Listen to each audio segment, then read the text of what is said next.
We're back and we're going to talk about lipid transport today. So we're going to pick up from the lipids that we talked about. You ate, you went through steps to get them into your bloodstream. So let's back up a little bit with that. So in the last video, we left off in the small intestine. We didn't leave off there, but it was one of the places where we were in our discussion. So in the small intestine, we had our fat globules.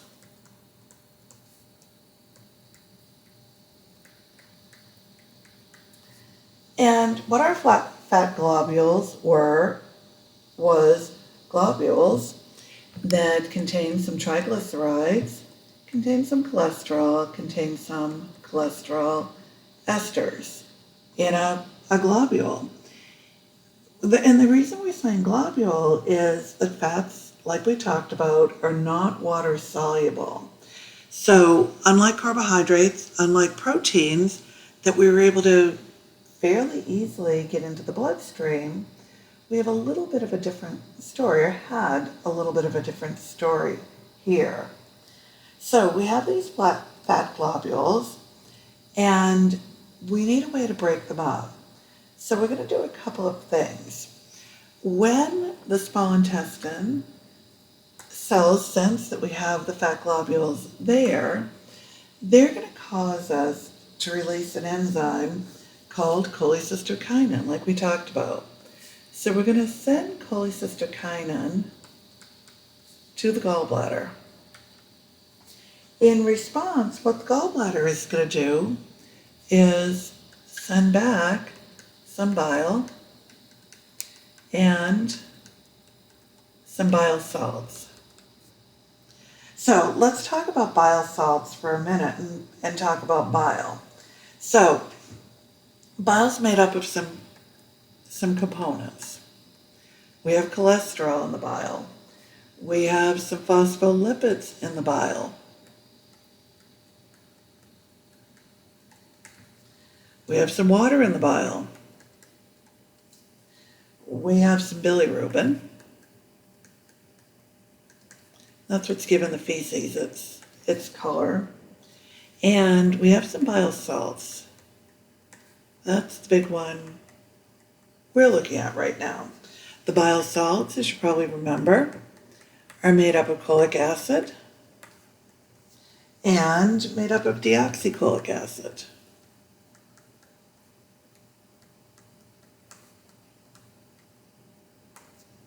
So we're going to release those bile salts, and what they can do is they can go and bind to the fat globule.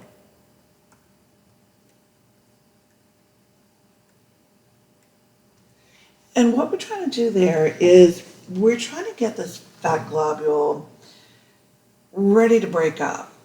So what we want to do is we want to break it up into smaller, more accessible droplets that we can kind of blend into the chyme, get access to process, to break down, things like that. So what we need to do is we want pancreatic lipase to be able to do that. So the pancreas will secrete the pancreatic lipase, but we need it to be able to get to this fat globule. So what we have is a situation where we need a molecule with a hydrophobic end and a hydrophilic end. We're trying to break this globule up in water in an aqueous environment and make it accessible. So what we're going to do is the bile salts are going to start that process. And what we're going to do is we're going to break this molecule into small droplets. The composition doesn't change, but we're going to break that globule into these droplets that are probably about 1/500th of the size of the fat globule that we started with. So what happens when we break it into these little droplets is the colipase, like we talked about, can bind to it. Or bind to them. So the colipase is going to bind so the pancreatic lipase can bind. So what we're going to get when the pancreatic lipase binds is we're going to break these down, or we're going to break down the triglyceride part of it.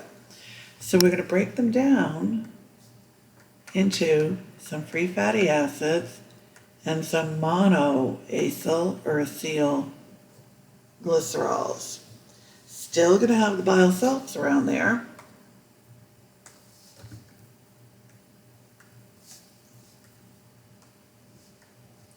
But the pancreatic lipase has been able to do that.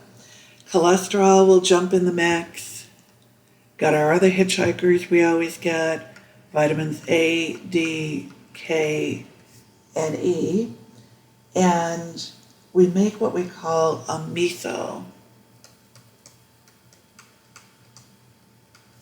That's what we talked about, or I think kind of where we left off last time. So we have these little micelles. They're going to go up to the enterocyte. So we have our enterocytes. We'll draw our big enterocyte again.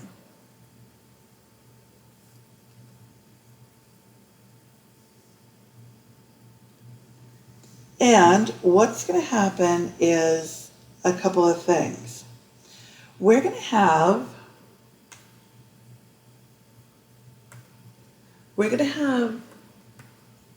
that monoacyl acylglycerol go in. We're going to have the free fatty acids go in. We're going to have the bile salts not go in. They can go back and keep doing what they're doing. They don't go. So what we're going to have when we do this is we need a bigger enterocyte for this.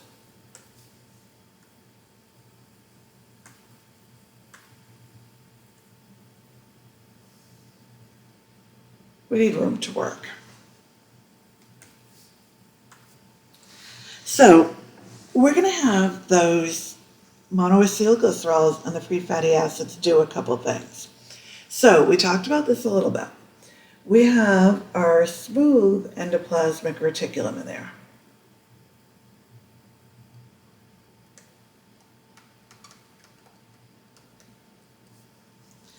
And the monoacylglycerol, free fatty acids will go to the smooth endoplasmic reticulum where it can put those back together and make the triglyceride again. Then we have our rough endoplasmic reticulum in there still.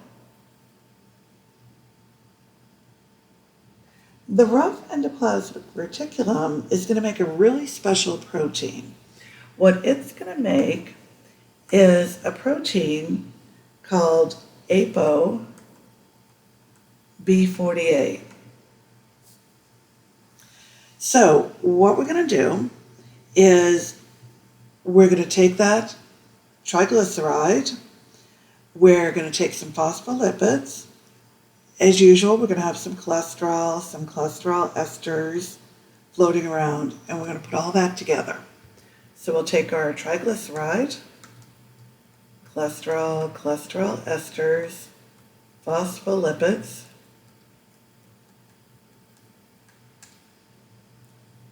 and we're going to put all that together, and we're going to stick that protein on there.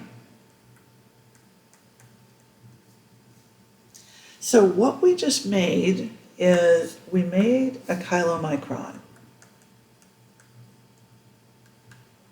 So we just did that in the enterocyte. So what we're going to do, where the story is going to go from here, is we're going to talk about how we're going to deliver the lipids to different peripheral tissues. The story is a little bit nonlinear, which I know you hate that, but it is. And what it's going to be is a story of we have this molecule that contains some lipids, contains some proteins. We're going to talk about it going out into the tissues, dropping off some lipids, and we'll talk about which lipids, picking up some proteins, giving the protein back, dropping off, picking up. So we're going to have very much a back and forth kind of story, a lot of the back and forth being between the bloodstream and the liver, with lipids getting dropped off to different tissues along the way. So we're still in the enterocyte, in the small intestine, and that chylomicron is going to do some traveling. So it's going to go out now into a lacteal, kind of a capillary of the lymphatic system. From the lacteal, it's going to go into the thoracic duct.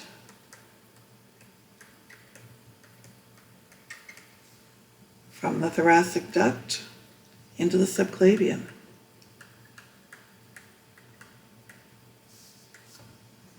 So now we're in the bloodstream with it. So we'll continue our story from the bloodstream. Okay, so what we have now is we have that chylomicron. So what our chylomicron is, that particle with some triglycerides, with some cholesterol esters, lots of triglycerides, not as much cholesterol and cholesterol esters. So it's a particle, has some phospholipids with it. Call it our chylomicron.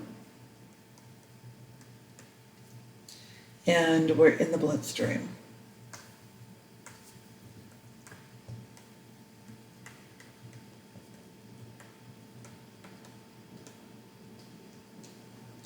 So this is where our drop-off, pick-up, drop-off story is going to start. So we have another molecule that we're going to talk about a lot, or another particle we're going to talk about a lot. The particle we're going to talk about a lot is HDL. HDL stands for high-density lipoprotein. It's what we call our good cholesterol. And our good cholesterol is really, really good to us. So it's going to do a lot of giving us stuff that we need when we need it, a lot of cleaning up stuff that we want to get rid of when we need to clean it up. So really, really giving little molecule, a little particle.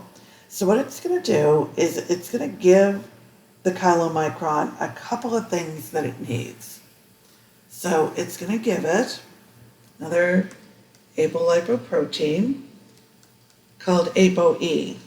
So ApoE is really important. We'll talk about it more later. Defects in ApoE are linked to Alzheimer's and conditions like that. Also gives you ApoC2. Another one we really, really need. So once we get that ApoE and the ApoC2, our molecules or our particles a little bit different.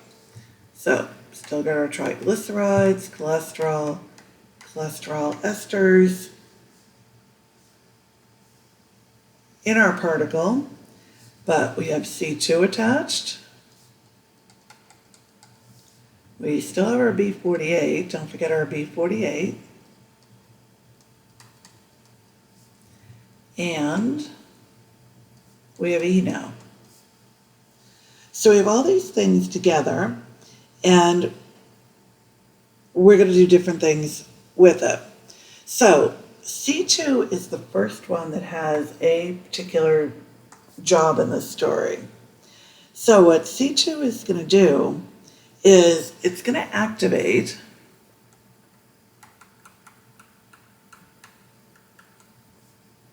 lipoprotein lipase.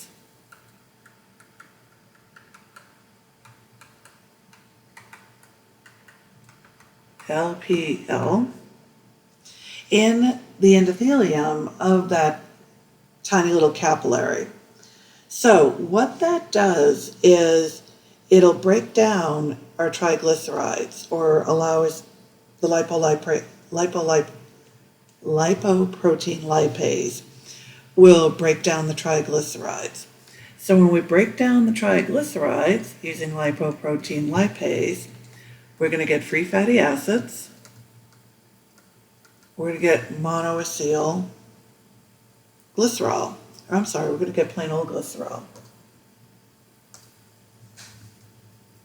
We're going to completely break it down.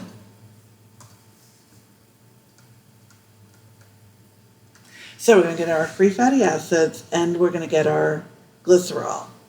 So where they can go is two different places. So they can go to the muscle or they can go to the adipocytes, to the fatty tissue. So in the muscle, the free fatty acids can be used to make energy.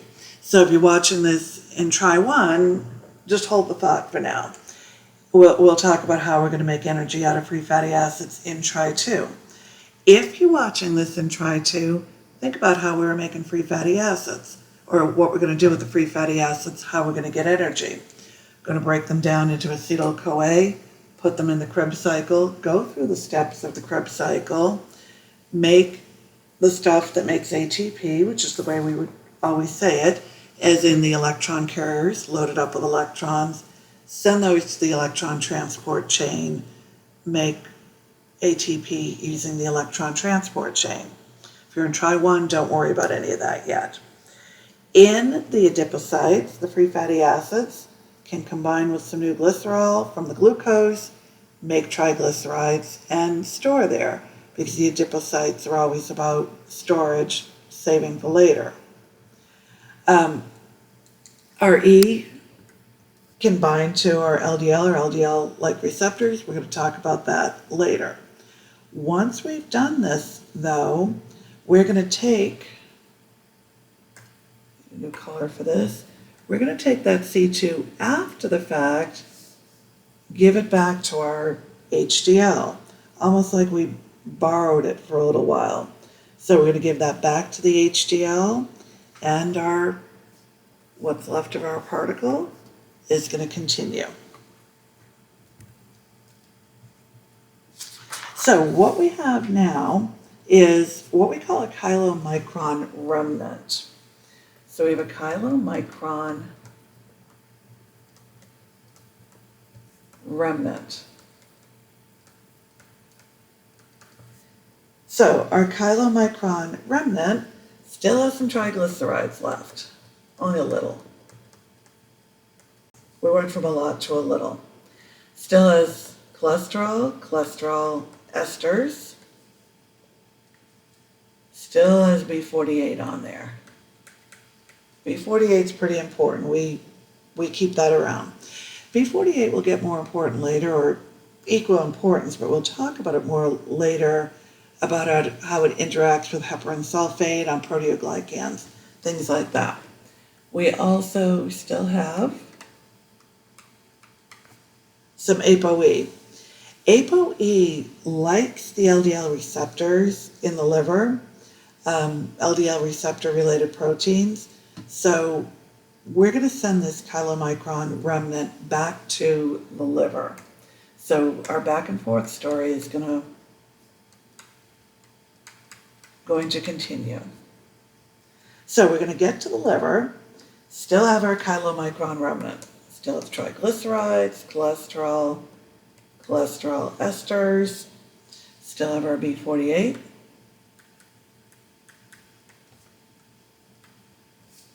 still have our ApoE.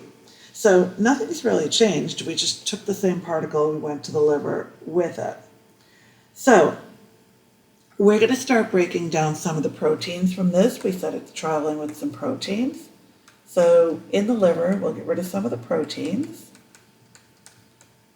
They're going to break down into amino acids. Try to, we'll talk about how we do that. And that's from the protein component of this particle. Then we can do some other things with it. We can take some triglycerides off in the liver. So we'll take some triglycerides off in the liver, and we're going to store these. So that's another one of the things that can happen in the liver. This time, though, we're going to have more of a conversation about the cholesterol. So we can do a few different things with the with the cholesterol. So we're going to take the cholesterol from here in the liver, and it can do some things that we've talked about in this class, we'll talk about in other classes. But yeah, we'll talk about them. One of the things it can do is it can go to the cell membrane.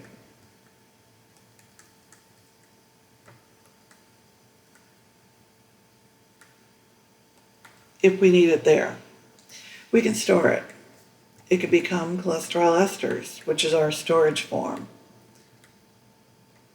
So a little bit of a theme here. We do a lot of storage stuff of these molecules in the liver, or we can convert it to bile salts. We need to keep replenishing our bile salts. So those are three things we can do. Or we can build it into another particle.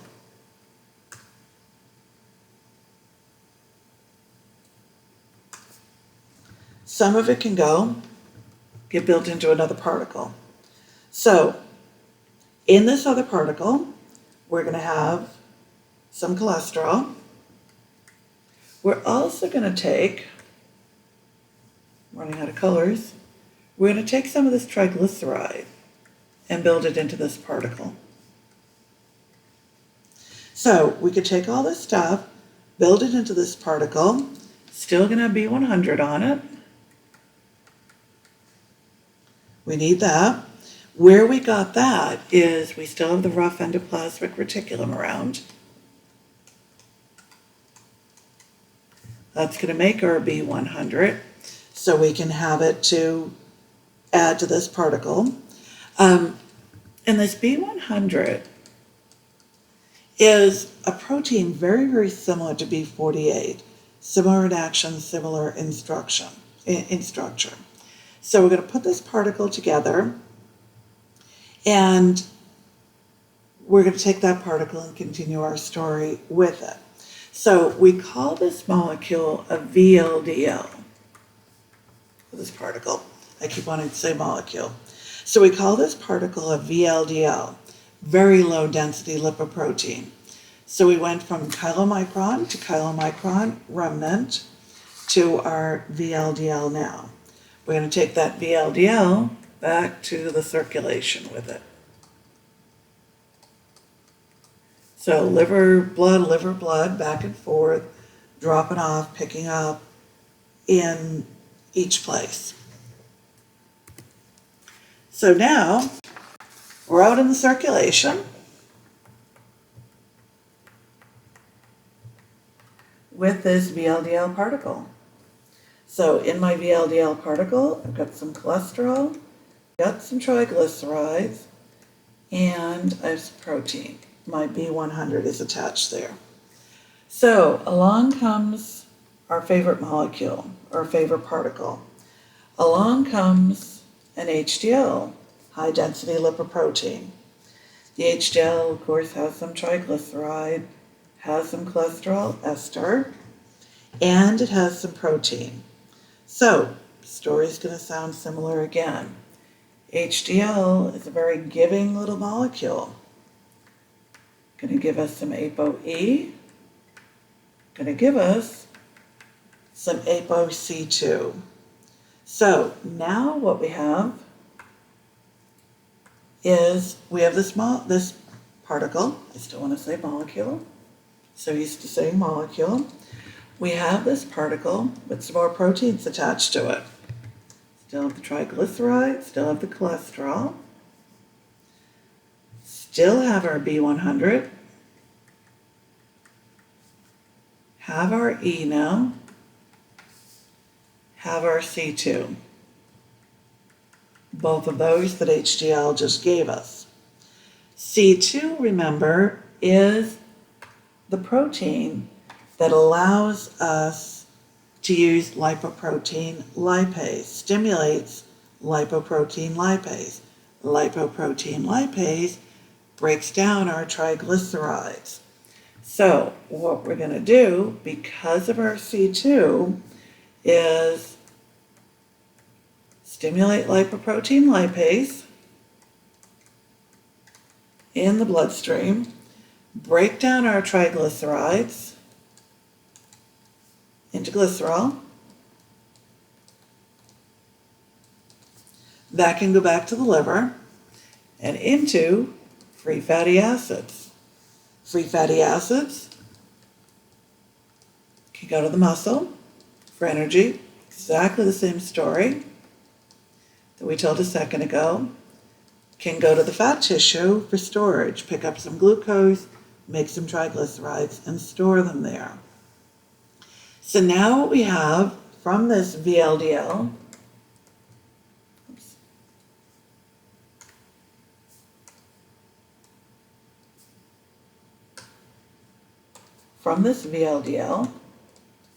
is we have what we call a VLDL,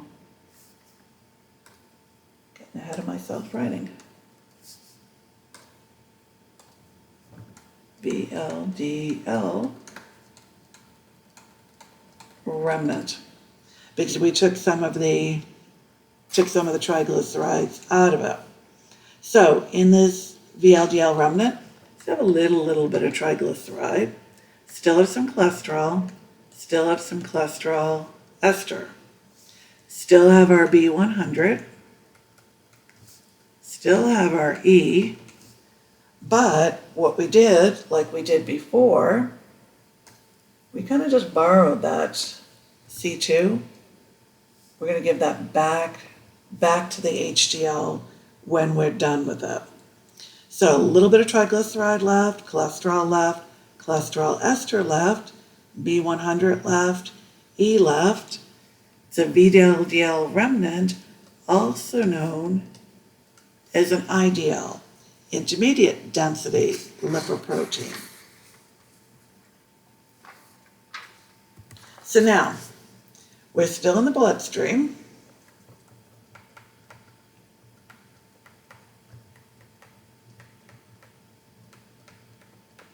And we have our VLDL remnant, also known as an IDL.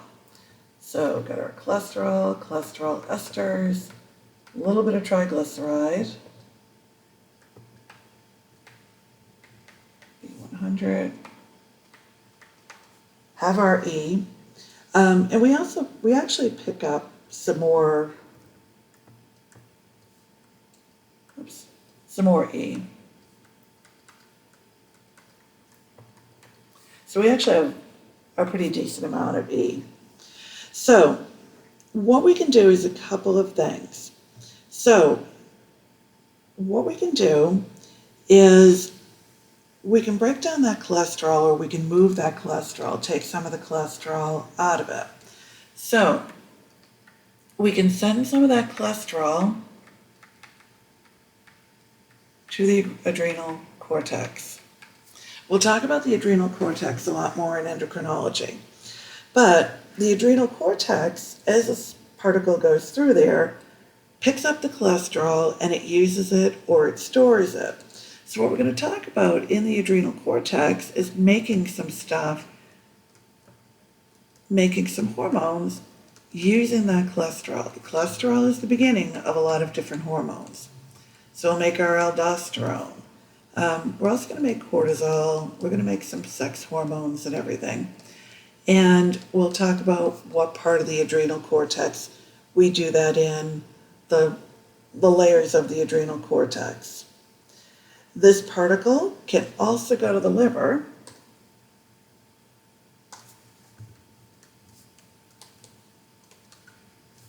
Our back and forth to the liver story. In the liver, it's going to get broken down into its components. So we have some proteins there waiting for this IDL in the liver. Remember, VLDL remnant.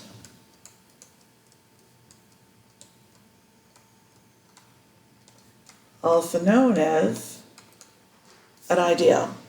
So we got some proteins there waiting for it. So what we're going to do there is we're going to break it down into its components.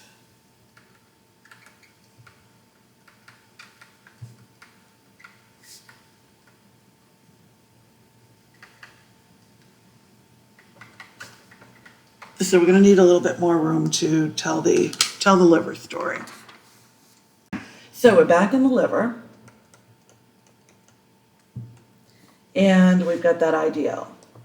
Cholesterol, cholesterol esters, a little bit of triglyceride left.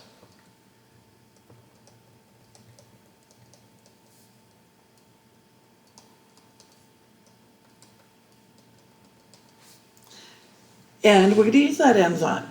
We're going to use hepatic triacylglycerol lipase. And we're going to break this down. So we're going to break it down, you guessed it, into some free fatty acids and some glycerol that we'll use in the liver. So we're going to have a particle left then. So our back and forth. We're going to have a particle with some triglycerides, some cholesterol, some cholesterol ester. Again, less triglyceride. Still got some E. Still got some B100. That's going to go back into the bloodstream. We're going to have very, very little triglyceride. We have lots of cholesterol and lots of cholesterol ester left. So this is going to go to the bloodstream. But before we go, we're going to give something back, like we always do. So HDL is hanging out. HDL, like we said, is a very giving little particle. It takes good care of us, but sometimes we just borrow stuff, and we want to give back what we borrowed. So we're going to give that ApoE back to the HDL. We're going to do that in the bloodstream. So we'll give that back to the HDL. Now this particle can continue. It's going to be a lot smaller at this point. So still has a little triglyceride, cholesterol, cholesterol ester, still has B100, gave the E back, much, much smaller, and again, lots of cholesterol, little triglyceride. It's a lot smaller. Now we call it an LDL, low density lipoprotein. Mnemonic or a little word for that, LDL is your lethal cholesterol. It's the one we kind of don't like. So we're going to have that in the bloodstream, and we will continue with the story. So LDL is the one, like we said, we get pretty excited about. So we have our LDL, we're in the bloodstream, a little bit of triglyceride, lots of cholesterol, cholesterol ester, B100 attached to it. So it has no ApoE. So we'll talk about the consequence of that in a second. So the LDL can go a number of different places. So we'll talk about those one by one. So one place it can go, these are like options, it can go to the reproductive organs. And this is again where we're going to tie into endocrinology in Try 3. But what it'll do is it'll deliver cholesterol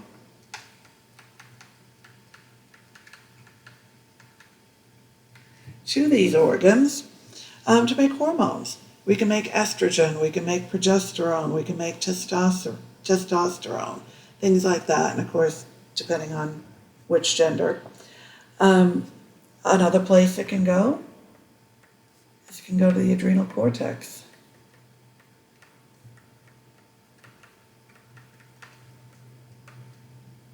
Make sex hormones.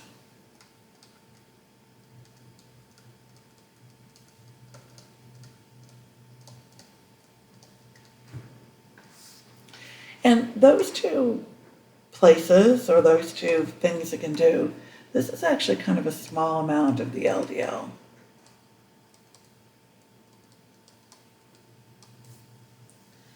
Another place it can go is back to the liver. So if it goes back to the liver,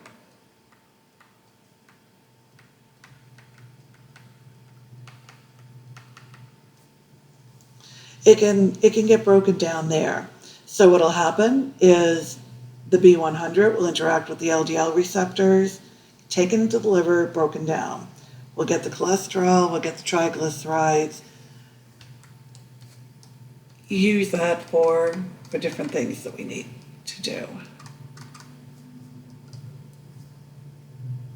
And some things that we've talked about and some things that we will talk about. Then the other place it can go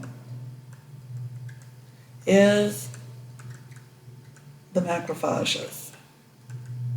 So this is the one that we tend to get a little excited about. So what happens there when it goes to the macrophages is it's going to accumulate in the subendothelial layer.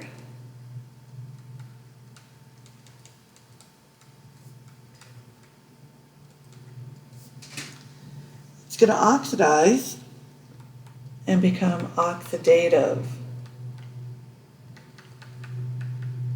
LDL. It reacts with reactive oxygen species, accumulates, initiates the inflammatory process.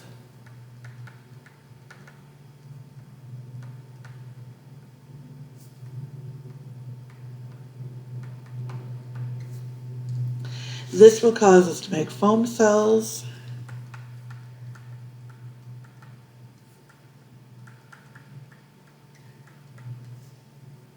This is what's causes our atherosclerosis, our damage to the blood vessels. LDL can react with glucose, make glycated LDL, and just keep contributing to this. So this is the part of the LDL that we don't like. So let's continue in the macrophage. In the macrophage, we also have somebody else still hanging out. A particle we really, really like. So we still have our HDL hanging out. So we got this LDL, got the HDL hanging out, and what HDL is doing is, again, it's protecting us, it's helping us. It's protecting us from the LDL by limiting how much can go.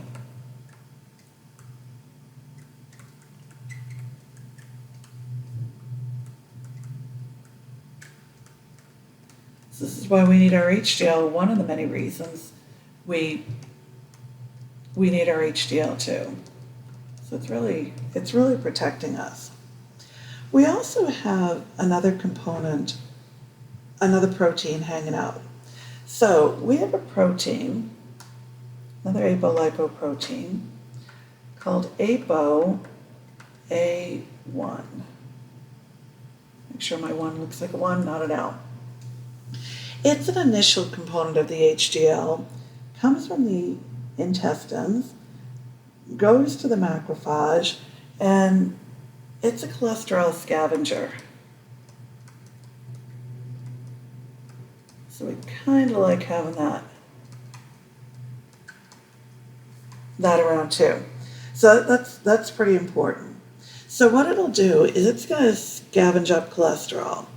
It might take the cholesterol to the adrenal cortex, might take it to the reproductive organs, or it might incorporate it into the molecule. So that was our LDL story. We're going to continue with the HDL story. So what the HDL is going to do is it's going to do what's called maturing. It's going to keep picking up stuff, whether it be cholesterol or other molecules, and start doing what's called maturing. So what the HDL is going to do is, we have our HDL, we have our A1 on it, have our C2 on it,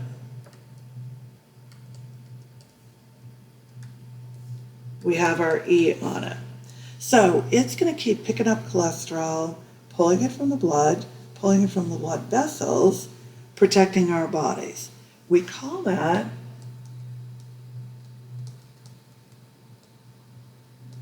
maturing.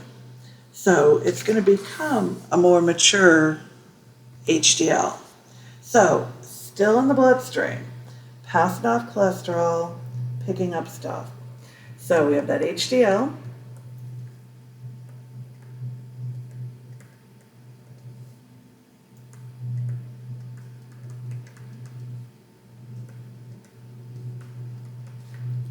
Going to pass off cholesterol.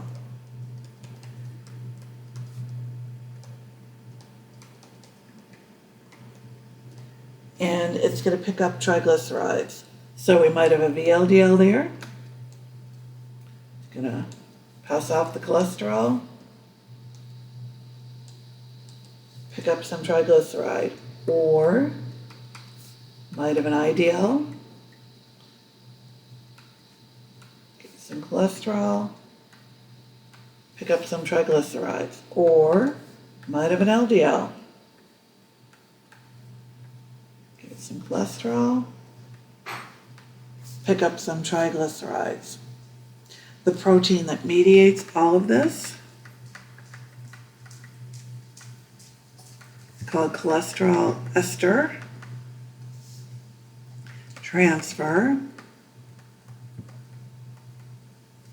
protein.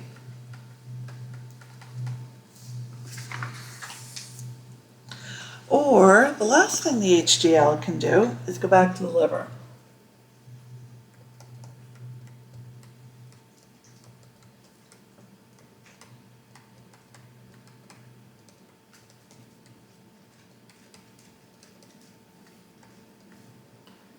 Still got some cholesterol.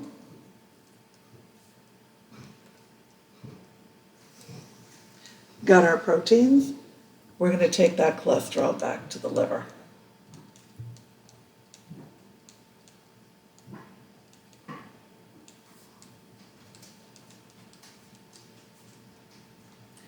So HDL really is our cholesterol scavenger. Take the cholesterol back to the liver, can go bind onto the foam cells and keep going from there.